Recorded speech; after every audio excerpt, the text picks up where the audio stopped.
بڑا مہربان نہایت رحم والا ہے۔ الذين يؤمنون بالغيب ويقيمون الصلاة ومما رزقناهم ينفقون، جو لوگ غیب پر ایمان لاتے ہیں اور نماز کو قائم رکھتے ہیں اور ہمارے دیے ہوئے مال میں سے خرچ کرتے ہیں۔ یعنی یہ کتاب ہے تو سراسر ہدایت اور رہنمائی، مگر اس سے فائدہ اٹھانے کے لیے ضروری ہے کہ آدمی میں چند صفات پائی جاتی ہوں۔ ان میں سے اولین صفت یہ ہے کہ آدمی پرہیزگار ہو، بھلائی اور برائی میں تمیز کرتا ہو، برائی سے بچنا چاہتا ہو، بھلائی کا طالب ہو اور اس پر عمل کرنے کا خواہش مند ہو۔ رہے وہ لوگ جو دنیا میں جانوروں کی طرح جیتے ہوں، جنہیں کبھی یہ فکر لاحق نہ ہوتی ہو کہ جو کچھ وہ کر رہے ہیں وہ صحیح بھی ہے یا نہیں، بس جدھر دنیا چل رہی ہو یا جدھر خواہش نفس دھکیل دے یا جدھر قدم اٹھ جائیں اسی طرف چل پڑتے ہوں، تو ایسے لوگوں کے لیے قرآن میں کوئی رہنمائی نہیں ہے۔ یہ قرآن سے فائدہ اٹھانے کے لیے دوسری شرط ہے۔ غیب سے مراد وہ حقیقتیں ہیں جو انسان کے حواس سے پوشیدہ ہیں اور کبھی براہ راست عام انسانوں کے تجربے و مشاہدے میں نہیں آتی، مثلا خدا کی ذات و صفات، ملائکہ، وحی، جنت، دوزخ وغیرہ۔ ان حقیقتوں کو بغیر دیکھے ماننا اور اس اعتماد پر ماننا کہ نبی ان کی خبر دے رہا ہے، ایمان بالغیب ہے۔ آیت کا مطلب یہ ہے کہ جو شخص ان غیر محسوس حقیقتوں کو ماننے کے لیے تیار ہو، صرف وہی قرآن کی رہنمائی سے فائدہ اٹھا سکتا ہے۔ رہا وہ شخص جو ماننے کے لیے دیکھنے اور چکھنے اور سونگھنے کی شرط لگائے اور جو کہے کہ میں کسی ایسی چیز کو نہیں مان سکتا جو ناپی اور تولی نہ جا سکتی ہو، تو وہ اس کتاب سے ہدایت نہیں پا سکتا۔ نماز قائم کرتے ہیں۔ یہ تیسری شرط ہے۔ اس کا مطلب یہ ہے کہ جو لوگ صرف مان کر بیٹھ جانے والے ہوں وہ قرآن سے فائدہ نہیں اٹھا سکتے۔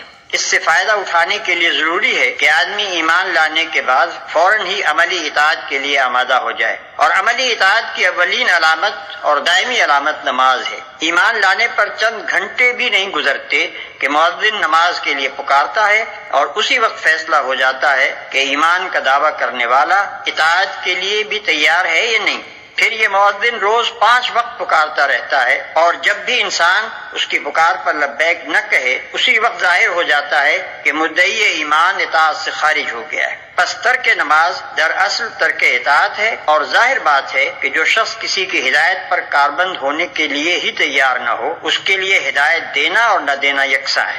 یہاں یہ بھی سمجھ لینا چاہیے کہ اقامت صلاۃ ایک جامع اصطلاح ہے۔ اس کے معنی صرف یہی نہیں ہے کہ آدمی پابندی کے ساتھ نماز ادا کرے، بلکہ اس کا مطلب یہ ہے کہ اجتماعی طور پر نماز کا نظام باقاعدہ قائم کیا جائے۔ اگر کسی بستی میں ایک شخص انفرادی طور پر نماز کا پابند ہو لیکن جماعت کے ساتھ اس فرض کے ادا کرنے کا نظم نہ ہو، تو یہ نہیں کہا جا سکتا کہ وہاں نماز قائم کی جا رہی ہے۔ جو رزق ہم نے ان کو دیا ہے اس میں سے خرچ کرتے ہیں۔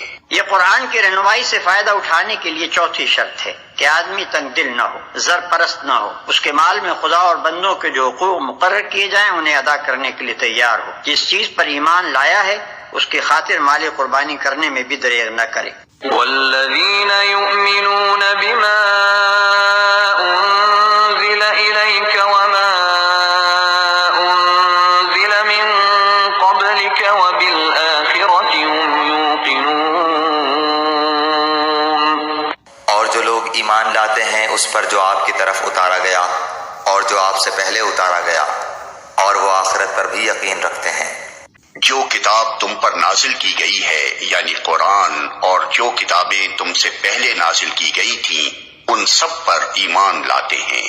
یہ پانچویں شرط ہے کہ آدمی ان تمام کتابوں کو برحق تسلیم کرے جو وحی کے ذریعے سے خدا نے محمد صلی اللہ علیہ وسلم اور ان سے پہلے کے انبیاء پر مختلف زمانوں اور ملکوں میں نازل کی۔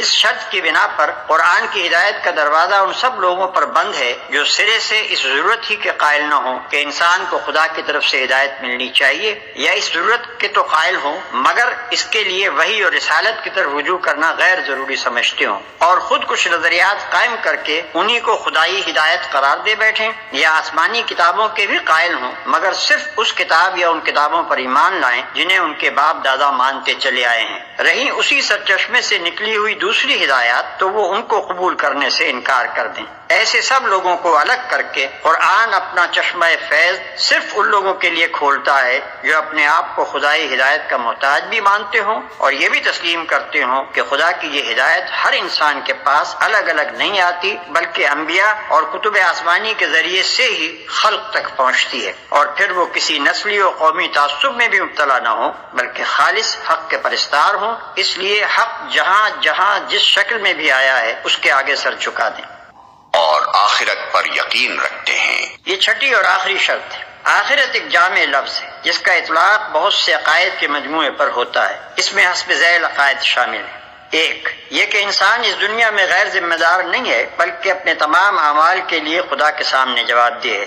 دو، یہ کہ دنیا کا موجودہ نظام ابدی نہیں ہے بلکہ ایک وقت پر جس سے صرف خدا ہی جانتا ہے اس کا خاتمہ ہو جائے گا۔